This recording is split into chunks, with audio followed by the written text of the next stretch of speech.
الله جل جلاله چې ملائکی پیدا کړي نو عقل یې ورکړي او د شهوت څخه محروم کړل، او کله چې حیوانان پیدا کړو نو شهوت یې ورکړي او د عقل څخه محروم کړل. کله چې الله جل جلاله انسان پیدا کړي هم عقل ورکړي او هم شهوت ورکړي.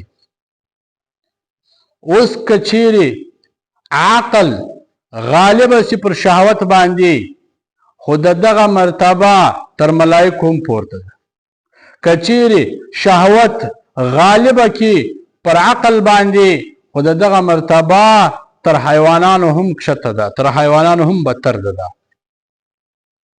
نو زما عزتمند ورونو مسلمانانو، الله جل جلاله مو تاسو ته هم عقل را کړی ده او هم شهوت را کړی ده.